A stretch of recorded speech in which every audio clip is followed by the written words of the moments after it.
بسم اللہ الرحمن الرحیم۔ السلام علیکم ناظرین، آج کی ویڈیو میں ہم بات کریں گے بیت المعمور، ساتویں آسمان پر جو اللہ تعالیٰ کا ایک ایسا مقدس گھر جہاں پر صبح اور شام 70,000 فرشتے اللہ تعالیٰ کی حمد و ثنا میں مصروف رہتے ہیں۔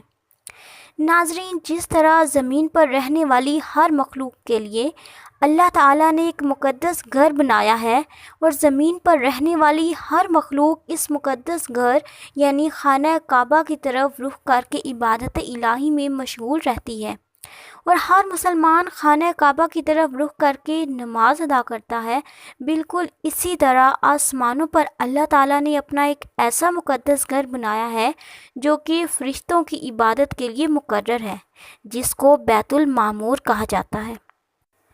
جس وقت اس کائنات کے اندر انسانوں کی تخلیق نہیں ہوئی تھی تو اس وقت اس کائنات کے اندر صرف دو مخلوقات موجود تھیں، ایک جنات اور دوسرا اللہ تعالیٰ کے برگزیدہ فرشتے۔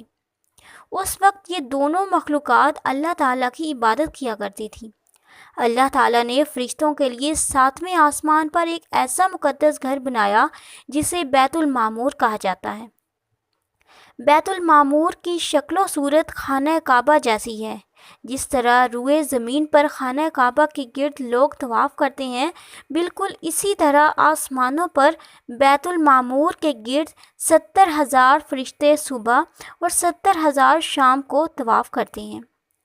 روایات میں آتا ہے کہ 70,000 جو صبح اور 70,000 جو شام کو فرشتے طواف کرتے ہیں، دوبارہ ان فرشتوں کی کبھی باری نہیں آئے گی، کیونکہ اللہ تعالیٰ کے فرشتوں کی تعداد بہت زیادہ ہے۔ بیت المعمور میں جتنے بھی فرشتے اللہ تعالیٰ کی عبادت میں مصروف ہیں، ان تمام کی نیکیوں کو اللہ تعالیٰ امت محمدیہ کے اندر تقسیم فرما دیتا ہے۔ بیت المعمور کا ذکر اللہ تعالیٰ نے قرآن پاک میں فرمایا ہے۔ اسی طرح اس کا ذکر احادیث میں بھی ملتا ہے کہ جب نبی پاک صلی اللہ علیہ وآلہ وسلم معراج کی رات ساتویں آسمان پر گئے تو آپ نے دیکھا کہ حضرت ابراہیم علیہ السلام بیت المعمور کے ساتھ ٹیک لگا کر بیٹھے ہیں۔ جب نبی پاک صلی اللہ علیہ وآلہ وسلم نے بیت المعمور کو دیکھا تو آپ نے حضرت جبرائیل علیہ السلام سے پوچھا کہ یہ کیا ہے؟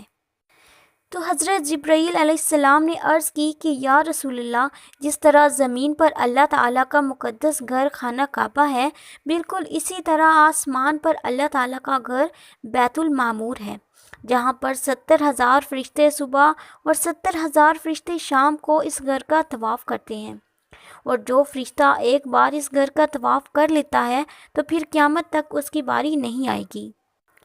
اس کے بعد نبی پاک صلی اللہ علیہ وآلہ وسلم نے دیکھا کہ بیت المعمور کے اندر کچھ فرشتے قیام کی حالت میں اللہ تعالیٰ کی عبادت کر رہے ہیں، کچھ فرشتے رکوع کی حالت میں اور کچھ فرشتے سجدے کی حالت میں مصروف ہیں۔ تو آپ صلی اللہ علیہ وآلہ وسلم نے حضرت جبرائیل علیہ السلام سے پوچھا کہ یہ کیا کر رہے ہیں؟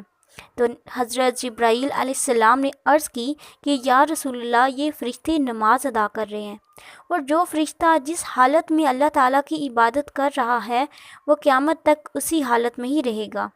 فرشتوں کی یہ عبادت کرنے کا انداز نبی پاک صلی اللہ علیہ وآلہ وسلم کو بہت پسند آیا، لہٰذا ہم جب نماز پڑھتے ہیں تو نماز کی حالت میں ہم لوگ قیام، رکوع، سجدہ اور قعدہ بھی کرتے ہیں۔ تو اسی طرح ہم ایک ہی نماز میں فرشتوں کی تمام تر عبادات کو کر رہے ہوتے ہیں، اور ایک ہی نماز کے اندر اللہ تعالیٰ ہمیں اپنے تمام تر فرشتوں کی عبادت کا ثواب عطا فرماتا ہے۔ حضرت علی رضی اللہ تعالیٰ نے ارشاد فرمایا کہ بیت المعمور کا مؤذن حضرت جبرائیل علیہ السلام ہیں اور حضرت میکائیل علیہ السلام امام ہیں، جو کہ تمام فرشتوں کی امامت کرواتے ہیں۔ اللہ تعالیٰ سے دعا ہے کہ اللہ پاک ہمیں ہر وقت اپنی عبادت کرنے کی توفیق عطا فرمائے۔ ویڈیو پسند آئے تو ویڈیو کو لائک اور شیئر کریں اور چینل کو سبسکرائب کر دیں۔